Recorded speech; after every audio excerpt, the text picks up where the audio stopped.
महाराष्ट्र की राजनीति के अखाड़े में जब बड़े बड़े सुरमा अपनी मूंछों पर ताव देकर वापसी के भारी भरकम दावे कर रहे हों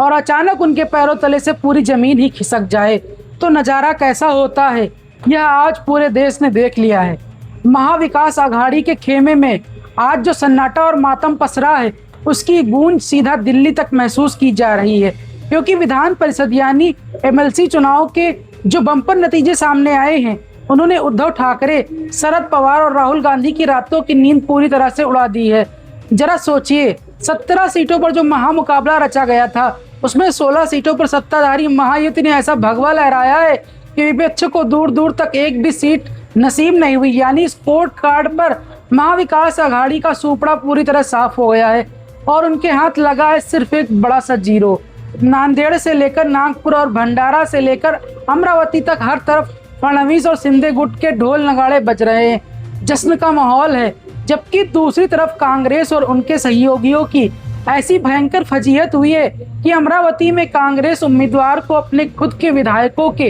पूरे वोट तक नसीब नहीं हुए और वह महज 31 वोटों पर ही सिमट कर रह गए। जलगांव में आघाड़ी के 70 वोट रहस्यमयी तरीके से गायब हो गए और नागपुर में महायुति को उम्मीद से भी ज्यादा वोट मिल गए, जो इस बात की चीख चीख कर गवाही दे रहे हैं कि आघाड़ी के अंदर ही बड़े पैमाने पर भयंकर क्रॉस वोटिंग हुई है और उनके अपने ही विधायक उनके साथ जमकर खेला कर रहे हैं। एक तरफ उद्धव ठाकरे की पार्टी पहले से ही टूट के कगार पर खड़ी है, जहां उनके 9 में से 6 सांसदों ने बागी होकर एकनाथ शिंदे के पाले में जाने की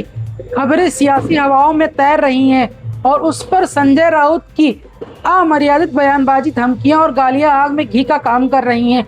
वहीं शरद पवार का खेमा भी अपने बचे कुचे नेताओं को एकजुट रखने में पसीने छोड़ रहा है। इस पूरी सियासी ब्लॉकबस्टर पिक्चर में इकलौता ट्विस्ट सिर्फ नासिक सीट से आया है, जहां बीजेपी के ही एक बागी नेता गोकुल गिट्टे ने निर्दलीय बाजी मार ली है, जो महायुति के लिए एक छोटा सा अलार्म जरूर है कि बागियों को साधना कितना जरूरी है। लेकिन बागी पूरे महाराष्ट्र में जिस तरह बूथ लेवल तक महायुति की अचूक रणनीति ने काम किया है, उसने यह शीशे की तरफ साफ कर दिया है कि आघाड़ी का कुनबा अब ताश के पत्तों की तरह ढह चुका है। अब ऐसे में सबसे बड़ा सवाल यही है कि जिस गठबंधन के विधायक ही अपने उम्मीदवार पर भरोसा नहीं कर रहे हैं और खुलकर बगावत पर उतर आए हैं, क्या वो आने वाले विधानसभा चुनाव में अपना राजनीतिक वजूद बचा भी पाएंगे, या फिर यह ऐतिहासिक और करारी हार महाराष्ट्र की सियासत में हमेशा के लिए एक नए और एक तरफा युग का शंखनाद कर चुकी है। तो दोस्तों, आपको क्या लगता है, कमेंट बॉक्स में जरूर बताएं।